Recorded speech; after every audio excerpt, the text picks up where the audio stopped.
In Chinese, Aang's name can be written as An, An meaning peace, and Aang meaning to rise or soar. Peaceful soaring, or gliding might be a better translation, which perfectly reflects his role as both an air nomad and the Avatar. Aang is defined not by conquest, but by spiritual elevation. I didn't watch Avatar The Last Airbender when it was new. When I first watched the show, it was actually just after I'd lived in China. My roommate back in England was obsessed with Avatar, and kept telling me I had to watch it. So we watched it together, in between sips of tea. At first I thought it was just a really well-made animated series. Beautiful world building, strong characters, great storytelling, yada yada. Nothing more than that. But as we kept watching, something started to feel familiar. Not just the architecture or the clothing, but the language underneath it all. Names that sounded like Mandarin, places that seemed to carry meaning, cultural practices, philosophy and history. Now, Avatar does draw from a wide range of Asian influences, including Japanese, Sanskrit, Tibetan, but I think its most prominent influence is Chinese. Hi guys, I just wanted to quickly come on camera to say that I spent some time living in China, which is how I speak some of the language, so when I use words in the video like 和谐 or 面子, it's not academic. I am not an expert in Chinese, it's just a language that I have some personal experience with. And I have a great respect for the language as well. So this isn't academically grounded, it's more tied to thoughts and experiences. So let's begin with the language in Avatar. 我们开始吧. So let's start with language. We've talked about Aang, but there are so many names in Avatar that carry deeper meanings. Sokka's name in Chinese is written as Suo Ka, characters associated with searching, questioning, investigating. Which makes sense. Sokka is constantly trying to understand the world. Do you ever wonder how Sokka, who lives among and even fights characters with bending abilities, survives so relentlessly? What is his weapon? Where does his strength come from? It's curiosity, the desire to know more, and searching for the truth that keeps him going, and that's reflected in his name. Zuko's name is even more interesting. In one part of the show it appears as Zuko, which means ancestor or bandit, a prince disconnected from his lineage, a royal exile. But another interpretation appears in Tales of Ba Sing Se. Sulka, sometimes interpreted as to regain consciousness, or even to regain the family class, which feels almost perfect for Zuko's journey. It's easy and possibly lazy to summarize Zuko's story as becoming good. If we look closer, it's more about rediscovering who he was supposed to be before shame consumed him, also reflected in his name. Even Sozin's name has been interpreted as something like Resurrection Enters, a fitting name for the man who reignites imperial conquest and reshapes the world through fire. You can see Chinese in the places of Avatar as well. Gaoling literally means high ridge, elevated, strong, unmoving, exactly like the Earth Kingdom itself. Zhaofu is especially fascinating. One interpretation connects it to Zhaofu, protection, care, blessing. Another interpretation is Zhaofu, Black Mountain of Plenty, a safe, protected city hidden within metal walls, a utopia built around order and security. Even the Siwang Desert resembles Se Wang, which means death, a place of emptiness, danger, and spiritual isolation. And of course, the famous Ba Sing Se roughly translates to the impenetrable city, which perfectly captures the Earth Kingdom obsession with permanence and stability. And nowhere is that more obvious than the show's most chilling line, "There is no war in Ba Sing Se." Lake Laogai is almost certainly a reference to the word Laogai, reformed through labour, a deeply unsettling phrase connected to political re-education in modern Chinese history. Suddenly the Dai Li becomes much darker. Let's go deeper now. What makes Avatar so beautiful isn't just the words themselves, it's what those words reveal about the worldview underneath the show. In Chinese culture there's a concept called mianzi. Literally it translates as face, but its real meaning goes much deeper. It refers to social dignity and moral identity, the version of yourself that exists in the eyes of others. And suddenly so much of Avatar begins to shift in meaning.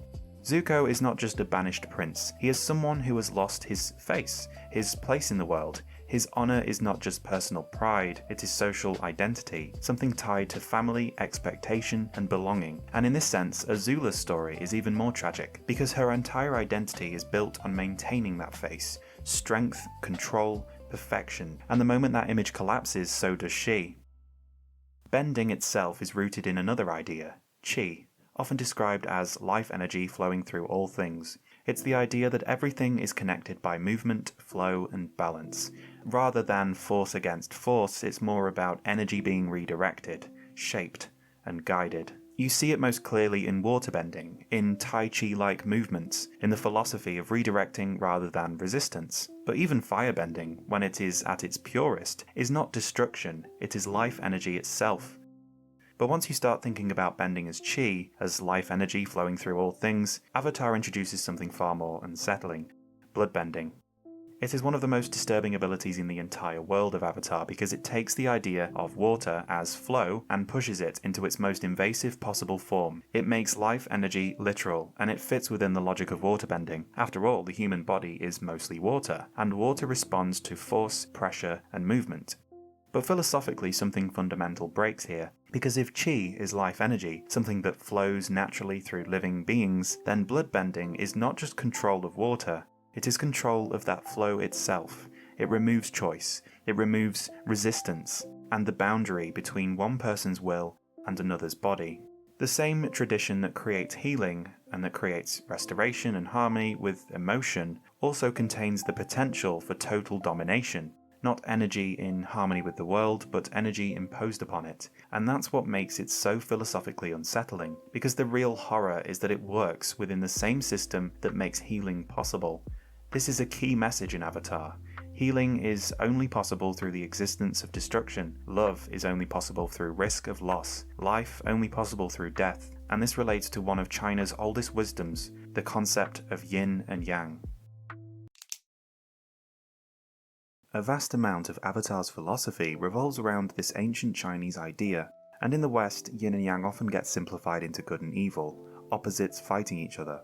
But that's not really what it means. Yin and yang is about interdependence, opposing forces that only make sense because the other exists. It's motion and stillness, day and night. Think of the moon and ocean spirits in Avatar, Tui and La, two koi fish, one black and one white, constantly circling each other in balance. It's a direct visualization of the yin-yang symbol itself. Neither fish dominates the other, and neither destroys the other. Their movement only exists because both are present. And when that balance is broken, the entire world begins to collapse. The ocean stops moving naturally, waterbending weakens, the world itself becomes unstable. That's a very Chinese philosophical idea, the belief that harmony is not created by eliminating opposites, but by maintaining balance between them. And that idea comes very close to Taoist philosophy, the idea that softness can overcome hardness, and that flexibility can become strength. Even lightning redirection follows this logic. Iroh explains that you do not resist the energy, you guide it, let it pass through you. And then there's the dragons. In most fantasy stories, dragons represent destruction, but Avatar treats them differently. Fire is not presented as evil in itself. The dragons teach Zuko and Aang that fire is life, warmth, and energy. It's the sun itself. The two dragons, Ran and Shaw, which by the way comes from Ran, which means ignite, and Shao, which means burn. They move together almost like another yin-yang symbol, two forces creating harmony through motion. And this completely changes how the show understands morality. People in Avatar are rarely completely good or completely evil. Instead, they move in and out of balance. Zuko begins consumed by anger, but slowly finds harmony within himself. Azula loses balance completely. Aang struggles between pacifism and responsibility. Even Uncle Iroh, one of the most peaceful characters, was once a general who laid siege to Ba Sing Se. Avatar resists the idea that people are fixed identities. Instead, they are shaped by balance, or imbalance, and the Avatar itself embodies this idea. Because the Avatar is really the balance between deity and human, Aang is conflicted, torn between the material world he is born into and the spirit world he comes from. He struggles to let go of people, and Aang's burden is that he exists to keep opposing forces in harmony. Aang's decision at the end of the story is a restoration of balance through harmony. This is where Avatar begins to echo real events, because behind the philosophy there is also history. The Equalists in Legend of Korra strongly resemble real revolutionary movements in Chinese history, in particular the Taiping Heavenly Kingdom, a movement born from social unrest, inequality, and religious conviction that rapidly grew into one of the most destructive civil conflicts in history. Like the Taipings, the Equalists begin with a message of equality, but that message becomes increasingly extreme as it turns into action.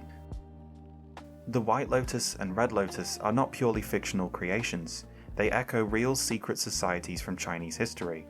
The White Lotus in particular has roots in Buddhist tradition and spiritual movements focused on enlightenment and harmony. In Avatar, it becomes a cross-national society devoted to wisdom and balance and philosophical truth. But in history, the name was also used by rebellious factions during uprisings against imperial rule. The Red Lotus reflects a more radical interpretation of that idea, one that believes true balance requires the destruction of political order itself. Even the Earth Queen reflects echoes of real historical figures, most notably the Empress Cixi Taihou, a woman often portrayed in history as either a tyrant or a reformer, depending on who is telling the story. Like many rulers in Avatar's Earth Kingdom, she represents the tension between stability and corruption, between tradition and stagnation, and just like in history, the truth is far more complicated than the myth. And maybe no character captures the spirit of Chinese philosophy more completely than Uncle Iroh. Iroh is a mentor, and he is a reflection of a much older tradition, one shaped by tea culture, reflection, and philosophical restraint. In Chinese culture, tea is often associated with clarity of mind, as well as intellectual purity, and also inner stillness. Scholars would drink tea while discussing poetry, philosophy, and ethics. It represented a kind of mental clarity and moral refinement, and somehow Avatar takes that idea and turns it into a character who feels both simple and profoundly wise, a man who understands that strength is not control, but balance. And maybe that's why many people feel Avatar is so unique, even after all of these years, because beneath the fantasy world there is another language subliminally shaping everything. A language of harmony, balance, restraint, wisdom, and the more you understand that language, the more beautiful Avatar becomes. Thank you for watching. This was a little bit different to my usual videos, and we'll be back to character analysis next week with a show we've already looked at. If you like the video, give it a thumbs up, it goes a long way, and I'll be delighted to read your comments as well. If you are interested in the ideas in this video specifically, you could read my book that I wrote on China called Notes from the 59th Floor. It's on Amazon, I'll include the link in the description. A quick shout out to my supporters on Patreon: Greg Whitworth, Laura Starr, Beverly, Daniel, Casey, Carlos Diaz, and Keegan Smith. And that's all I have for you today. 到这里就结束了。Bye.